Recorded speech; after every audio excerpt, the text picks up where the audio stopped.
할렐루야.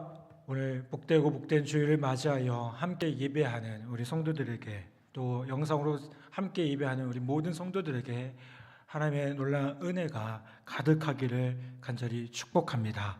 또 우리가 함께 모여서 예배하지 못하지만 그 삶의 자리가 교회임을, 또 성전됨을 우리가 기억하면서 그 자리에서 최선을 다해 하나님께 영광 돌리고 예배하는 우리 모두 되기를 바랍니다. 또 이 예배를 돕기 위해 섬기는 우리 모든 이들이 있죠. 우리 찬양단과 우리 방송실, 또 예배부 모든 분들에게 다시 한번 감사드립니다. 하나님의 크신 은혜가 가득하기를 간절히 축원합니다. 오늘 본문 말씀은 죽음이 이제 바로 코앞에 다가온 것처럼 느꼈던 바울이 삶과 죽음의 의미를 성찰하며 쓴 말씀임을 보게 됩니다. 이 짧은 구절들은 예수 믿는 사람이 어떻게 살아야 하는지를 가르쳐주고 있습니다. 여러분, 사람이 코너에 몰리거나 바울처럼 감옥에라도 갇히게 되면 모든 관심은 어떻게 될까요?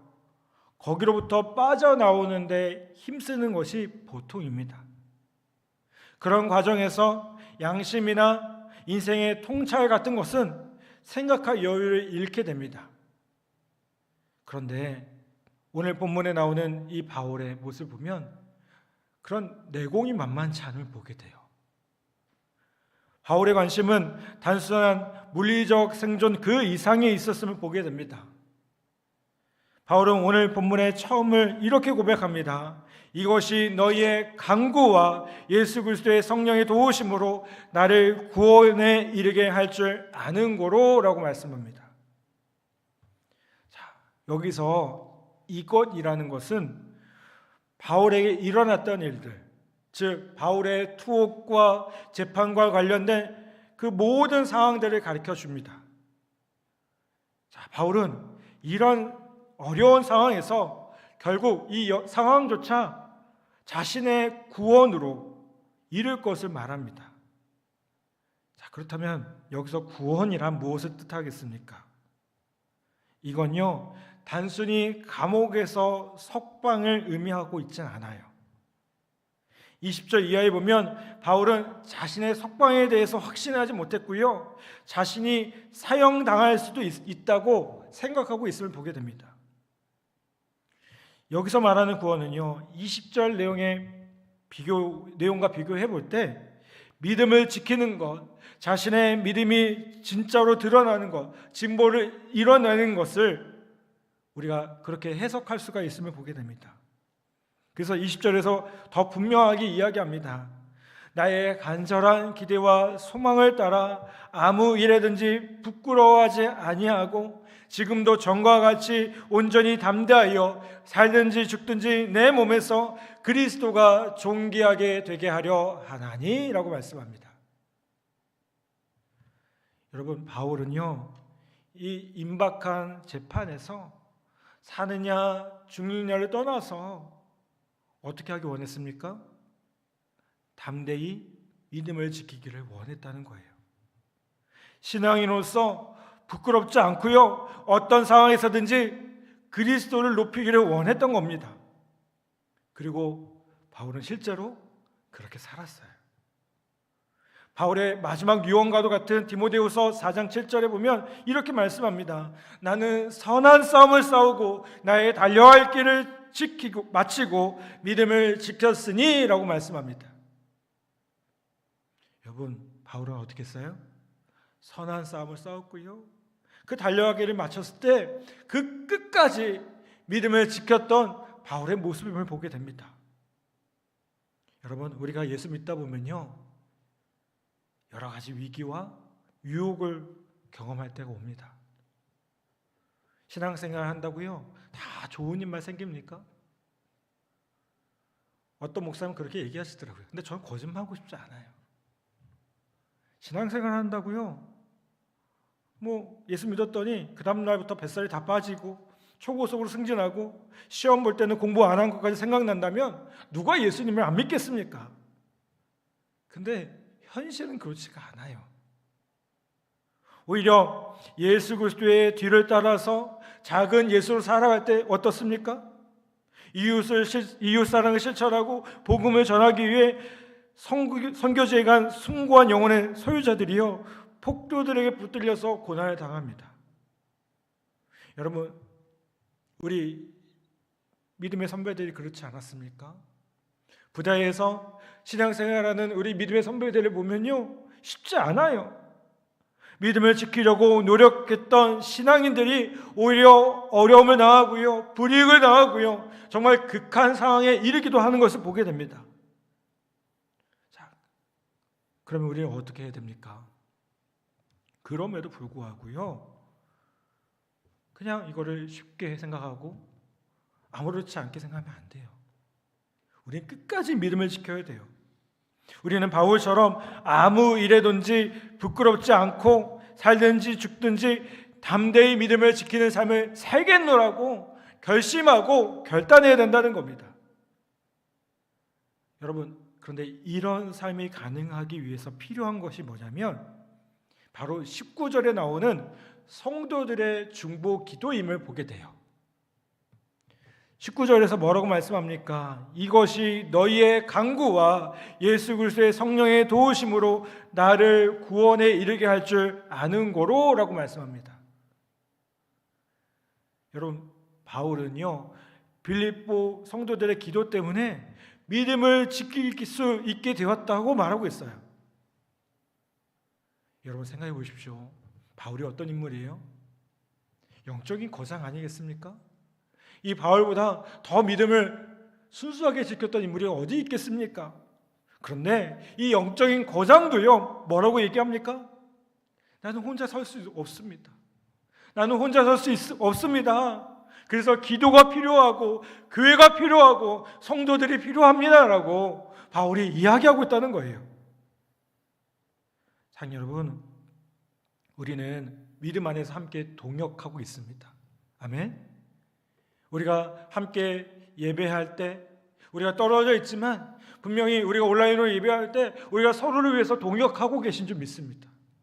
우리의 삶의 자리에서 그 어려운 상황 가운데 우리가 함께 기도하면서 동역하고 있는 줄 믿어요. 여러분, 우리는 이렇게 서로를 도와야 되고 서로를 위해서 기도해야 합니다. 그래야 이 만만치 않은 세상 가운데, 이 위기 가운데 믿음을 지키며 살아갈 수 있다는 거예요. 여러분, 그 어떤 사람도요 다른 성도의 기도 없이 승리의 삶을 살 수 있을 정도로 강하지 못해요. 저는 강할까요? 아니요, 저도 마찬가지예요. 저는 여러분의 기도가 너무나도 필요해요. 누가 그런 얘기 하더라고요. 목사의 수준은 곧 성도의 수준이다. 여러분, 이 말을 너무 기분 나쁘게 듣지 않으셨으면 좋겠어요. 내가 이 수준밖에 안 돼? 목사님 보니까 이 수준, 그렇게 생각하지 않으셨으면 좋겠어요. 이게 무슨 뜻일까요? 목사는요 성도의 기도의 힘으로 살아가는 것을 보게 돼요. 저는 그렇게 고백할 수 있어요. 목사라고 안 지칠까요? 목사라고 안 넘어질까요? 요즘 기독교에서 부정적인 이야기들이 참 많이 나옵니다. 그 대부분의 이야기가 어쩌면 목회자에 관한 부분이에요. 저는 참 안타까워요. 그런 이야기가 될 때마다. 그런데 그때마다 그 목회자를 위해서 기도하셨으면 좋겠어요. 기도가 필요해요. 그 기도 가운데 더욱 설 수 있도록. 여러분, 성도들을 위한 목회자의 기도 또한 마찬가지예요.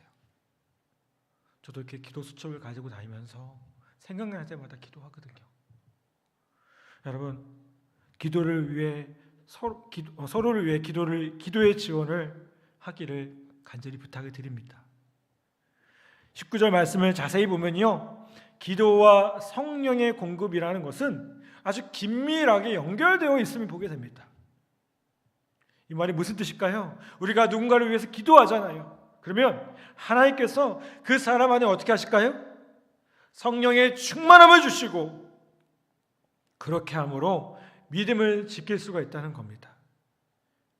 여러분, 어떤 상황이 있더라도 어떤 일이 있더라도 믿음을 지키며 살아가기를 바랍니다. 서로 기도해주고 서로 용기를 주고 서로 격려해 주고 그 가운데 성령 충만함을 받아서 더 굳건한 우리 믿음의 사람들, 우리 귀한 성도들 되시기를 간절히 부탁을 드립니다. 여러분은 여러분 자신의 인생관을 한마디로 요약한다면 어떻게 말할 수 있겠습니까? 저도 참 이게 고민되는 것 같아요. 제가 좋아하는 문구도 있지만 참 고민됩니다. 그런데 바울은 이렇게 쓸 것 같아요. 21절에 보면 우리가 잘 아는 말씀이 나오죠. 뭐라고 말씀합니까? 이는 내게 사는 것이 그리스도니 죽는 것도 유익함이라. 이 말씀은 사도 바울의 인생관을 아주 강력하게 보여줍니다. 사도 바울에게 사는 것은요 뭐예요? 그리스도였습니다. 다시 말하면 그리스도가 삶의 전부였다는 거예요. 그리스도가 그저 마음의 평안을 위해서 가끔씩 필요한 존재이거나 도움이 필요할 때 SOS를 요청할 어떤 대상이 아니었다는 겁니다. 그리스도는 자신이 하는 모든 일에 영감을 주고 삶의 방향을 제시하고 삶의 의미와 목적을 부여하는 분이라는 거예요. 이 바울의 삶은요, 그리스도에 대한 사랑과 헌신으로 말미암아 결정되어지고 지배되었다는 겁니다. 그래서 바울에게 예수 그리스도가 없는 삶은 어떨까요? 의미가 없어요. 아무 의미가 없는 거예요. 한마디로 바울은요 예수님께 온전히 올인하고 있어요. 바울의 모든 전부는요 예수님밖에 없어요. 제가 한때 이거 참 부끄러운 고백인데요, 취미생활에 흠뻑 빠져 있었던 때가 있어요. 군목으로 사역하면서 혼자 살 때 이야기입니다. 결혼하고 나서는 잘 안 하는데 그 취미생활이 뭐였냐면 제가 사진에 빠진 적이 있어요. 사실은 엄밀히 말하면 카메라였죠. 이 군생활 하면서 주는 봉급 가지고요, 그거를 어려운 이웃을 돕고 또 우리 신우들 물론 섬기는 일도 했지만, 그런데 많이 쓰는 게 아니라 거기에 빠져가지고 어떻게 했을까요? 그 사진 카메라에 빠져가지고 카메라와 렌즈를 사는데 제가 올인했던 적이 있었던 것 같아요. 그때 제게 사는 것이 뭐였을까요? 카메라였고 그 장비들이었죠. 그때 저처럼 많은 사람들이요 무언가에 빠져 살아갑니다. 많은 고등학생들에게 물으면요 내게 사는 것은 스마트폰이니? 라고 얘기할 거예요. 강남 엄마들에게 물으면 내게 사는 것은 입시 명문 학문이요 학원이요 라고 얘기할 겁니다. 정치인들에게 물어보면요 내게 사는 것은 권력이요 라고 말씀할 거고요. 조기 축구의 사람들에게 물어보면 내게 사는 것은 축구요 라고 말할 겁니다. 여러분, 그런데 과연 그것들이 그럴 만한 가치가 있을까요? 사도 바울은요 예수님을 알고 예수님을 만나고 나니까요 그게 너무 고상하고 좋아서 자기가 자랑했던 다른 모든 것을 뭐로 여기냐면요 배설물과 같이 여겼다라고 얘기해요. 이 배설물도 좀 고상한 표현이죠. 한마디로 뭐예요? 똥으로 여겼다는 거예요. 다른 거에 비교해 보니까 예수님을 만난 그 일이 다른 거를 이렇게 비교해 보니까 정말 상대가 안 되는 거예요. 여러분, 바울처럼 사는 것이 철저히 죽는 그리스도를 위한 것일 때 뭐라고 고백할 수 있을까요? 죽는 것도 유익함이라 라고 고백할 수 있다는 거예요. 왜요? 바울에게 죽음이라는 것은요 그냥 그저 잃어버리는 것이 아니라 얻는 것이었어요. 그에게 죽음이란 불안과 공포의 대상이 아니라 죽음이 오히려 그를 그토록 사모하던 그리스도의 얼굴과 얼굴을 보는 기회였고요. 23절에 묘사한 것처럼 영원히 그리스도와 함께 있는 특권을 가능하게 하는 경로였다는 거예요. 여러분, 만약 우리의 삶이 돈이나 권력이나 명예나 쾌락처럼 땅에 속한 것을 위한 것이라면 죽음이라는 것은 뭘 의미할까요? 그 땅에 속한 모든 것을 잃어버리는 불행하고 재수없는 상황일 거예요. 그런데 우리의 삶이 그리스도 중심이며 철저하게 그를 위한 삶이라면 이 죽음이라는 것은 뭡니까? 없는 것을 다 남겨두고 삶 자체인 그분께 가며 그분과 영원히 살아가며 그분을 얻는 유익이 되는 것이라는 거예요. 여러분, 우리가 바울처럼 내게 사는 것은 그리스도니라고 고백할 수 있다면 그것보다 더 당당하고 가치 있고 복된 인생은 없을 것 같습니다. 죽음 앞에서도 위축되지 않고 당당하게 살 수 있을 거예요. 여러분, 그리스도인이 된다는 게 뭘 의미할까요? 그저 주에 한두 번 교회 출석하고 집에서 종교적인 무언가를 붙여놓고 뭔가를 하는 것? 그게 전부가 아니에요. 여러분, 그리스도인이 된다는 것, 그건요, 내 삶이 그리스도 중심으로 바뀐다는 거예요. 예수 그리스도 그분이요, 나의 중심 되시고요, 나의 주님 되시고요, 내 존재의 이유가 되셔서 내 모든 것이 되신다는 거예요. 여러분, 그리스도의 중심의 인생관을 확고히 하기를 간절히 부탁을 드립니다. 여러분의 삶에서 주님 아닌 다른 것이 중심되어 있습니까? 주님보다 더 높아져 있는 것이 있습니까? 그러면 그것을요, 그 자리에서 끌어내리십시오. 자녀든 돈이든 성공이든 명예든 심지어 사역이라도 그것들이 중심을 차지하고 있다면 여러분, 그것이 삶의 이유이며 가장 큰 관심사라면 이 우상 숭배와 같은 거예요. 하나님보다 더 앞서는 것, 하나님보다 더 귀중히 여기는 게 뭡니까? 그게 우상 아니겠습니까? 여러분, 그런 것에 우리가 우리의 모든 것들을 다 투자하기에는 우리 인생이 너무 짧아요.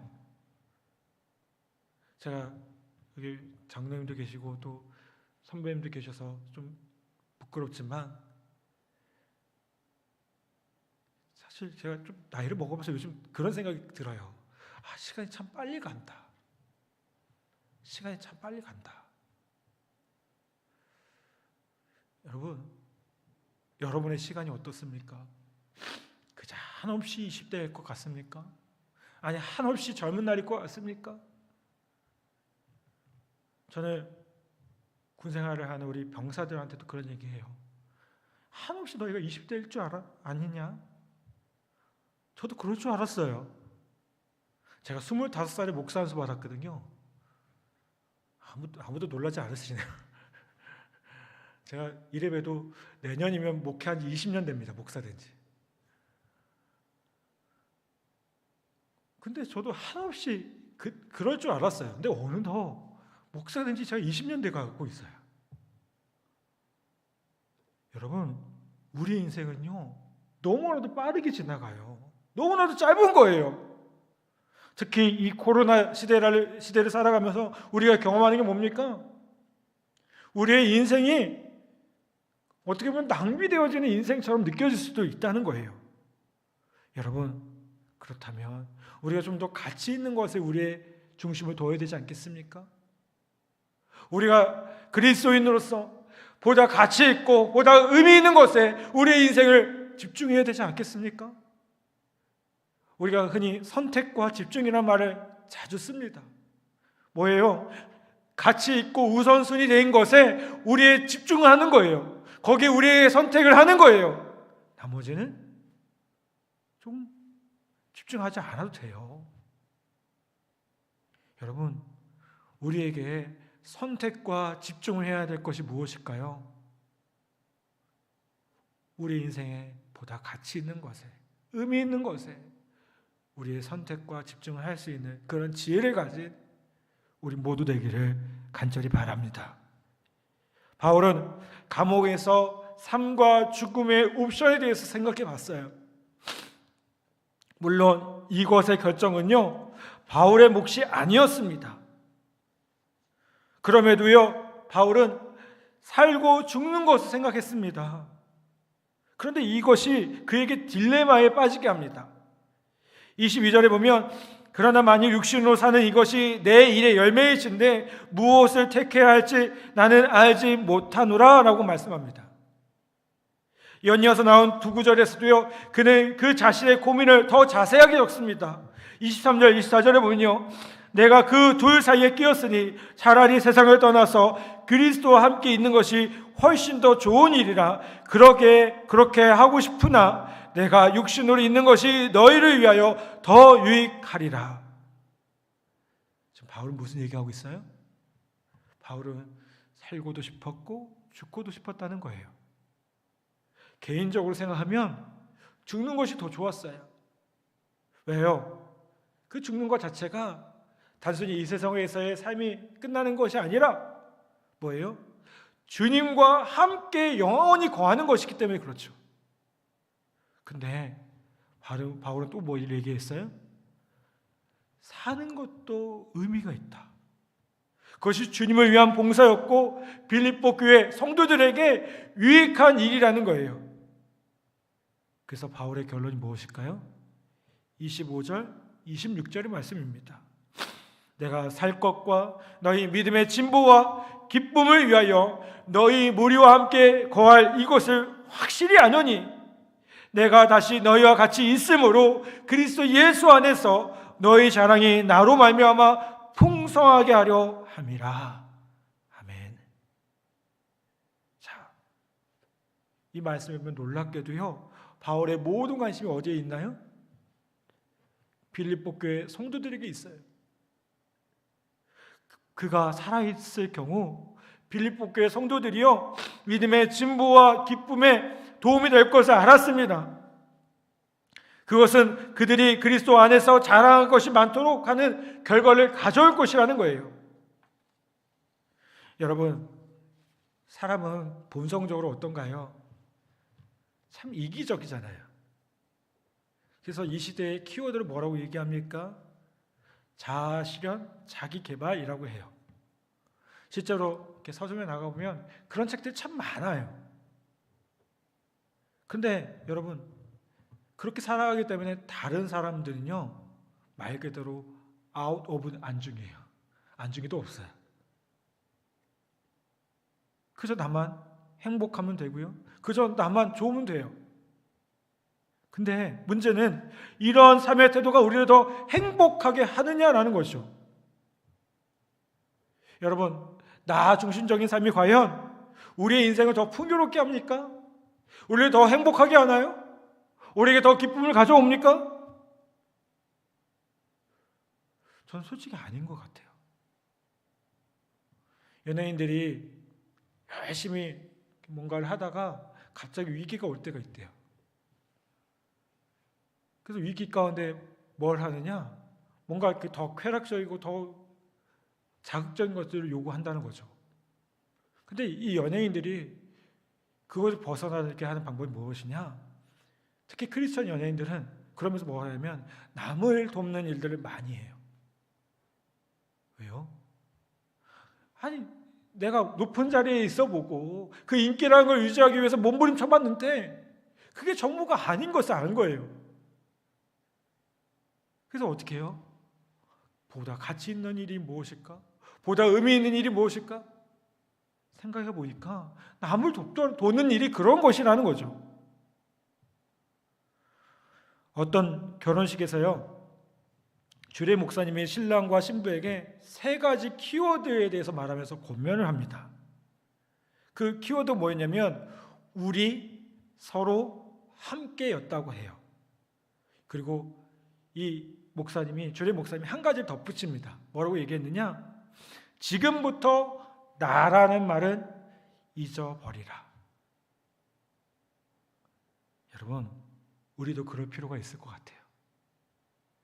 나보다 다른 사람을 위해서, 특별히 우리 공동체의 유익을 위해서 살아야 될 필요가 있을 것 같아요. 왜요? 그게 잘 사는 길이잖아요. 그게 복된 길이잖아요.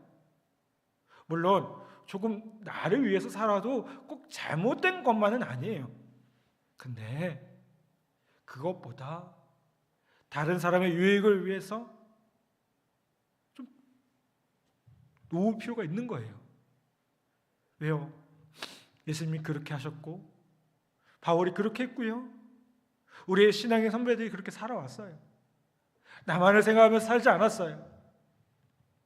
여러분, 우리도 그리스도의 제자라면 그러면 그렇게 해야 되지 않을까요? 우리 신앙의 선배들이 그랬던 것처럼, 무엇보다 예수님이 그렇게 하셨던 것처럼 그저 나만을 생각하는 것이 아니라 우리 공동체를 생각하고 다른 사람을 먼저 좀 생각하며 살아가는 우리 모두가 되기를 간절히 바랍니다. 이란의 마흐디 디바이라는 이슬람에서 기독교로 개종해서 이란 정부에 의해서 배도 혐의로 투옥된 사람이 있었습니다. 근데 당시 이슬람법에 의하면 이 배도 혐의, 개종 혐의는 뭐냐면 이 죄의 형벌이 사형이에요, 사형. 마흐디는 재판을 받기 10년 동안 감옥에서 괴롭힘을 당하게 됩니다. 그는 재판을 위해서 성명서를 작성했는데요, 예수 그리스도에 대한 단순하고 솔직한 서론이었어요. 그 글의 마지막 줄은 이렇게 얘기합니다. 예수 그리스도는 우리의 구주시며 하나님의 아들이십니다. 그분을 아는 것은 영생을 경험한다는 뜻입니다. 쓸모없는 죄인에 불과한 나는 복음서에 기록된 그분의 성품과 말씀과 모든 기적을 믿었습니다. 그리고 그분의 손에 나의 삶을 드렸습니다. 내게 있어서 삶이란 그분을 섬기는 기회요, 죽음이란 그분과 함께 있는 더 나은 기회입니다. 그러므로 나는 그분의 거룩하고 영광스러운 이름을 이루기 위해 감옥에 있는 것에 대해 만족할 뿐만 아니라 예수 나의 주님을 위해 내 생명을 기꺼이 드릴 준비가 되어 있습니다. 이런 고백이에요. 결국 1993년에 이 마흐디는 사형 선고를 받게 됩니다. 근데 서방 세계가요, 이 사건을 알고요, 이란 정부를 압박을 합니다. 이란 정부가 어떻게 했을까요? 결국 참다 그냥 석방해 버렸어요. 그런데 석방된 지 7개월 만에 누군가에 의해서 살해당하게 됩니다. 여러분, 우리의 삶은 무엇입니까? 여러분의 삶은 무엇을 의미합니까? 또 죽음은 무엇인가요? 오늘 이 바울의 고백처럼 내게 사는 것이 그리스도니 죽는 것도 유익하다고 고백하실 수 있나요? 여러분, 우리는 그리스도인 된 사람들입니다. 우리는 그리스도의 제자들이에요. 그러면 정말 그분께 다 드릴 수 있나요? 우리는 입술로 주님을 사랑한다고 말하죠. 여러분, 사랑한다는 게 뭡니까? 희생하는 거 아니겠습니까? 수고하는 거 아닙니까? 부모가 자녀를 사랑할 때 어떻게 사랑합니까? 이 자녀가 아프면요, 부모도 아파요. 특히 엄마를 보면 그런 것 같아요. 남자들은 잘 모르시잖아요. 아니, 저만 그럽니까? 여러분, 우리 안에 그런 고백이 있어야 되지 않을까요? 주님을 위해 살아가야 될 준비가 있어야 되지 않겠습니까? 여러분, 우리의 인생은 한 번뿐이에요. 이건 분명한 진리예요. 다른 종교에서 어떻게 얘기하는지 모르겠지만 기독교에서는요, 우리의 인생은 한 번뿐이라고 얘기해요. 그리고 시작이 있고요, 끝이 있다라고 말해요. 그러면 그 끝에 우리가 후회가 없어야 되지 않겠습니까? 우리가 주님 앞에 섰을 때 우리 자신을 돌아보면서 우리가 후회되지 않는 삶을 살아야 되지 않겠습니까? 여러분, 가장 후회 없는 삶이 무엇입니까? 저는 주님을 위해 사는 삶이라고 감히 말씀드리고 싶어요. 그게 우리 모두의 고백인 줄 믿습니다. 우리가 함께 고백해야 될 고백인 줄 믿어요. 여러분, 내게 사는 것이 무엇입니까? 우리가 좋아했고 추구했던 그 무엇입니까? 아니면 그리스도이십니까? 오늘 다시 한번 이 말씀 앞에 아주 정직하고 솔직하게 반응하며 나아가는 우리 모두 되기를 간절히 바랍니다. 사랑하는 여러분, 예수 그리스도만이 우리의 삶을 가장 위대하게 만들 겁니다. 가치 있게 만들 겁니다. 우리가 상상하지 못했던 그 복된 삶으로 우리의 삶을 인도하실 겁니다. 주님은 우리를 그렇게 인도하셨습니다. 지금까지 이끌어 오셨습니다. 다시 한번 그 주님의 은혜를 기억하며 복된 삶으로 살아가는 우리 귀한 성도들 다 되기를 주님의 이름으로 간절히 부탁을 드립니다.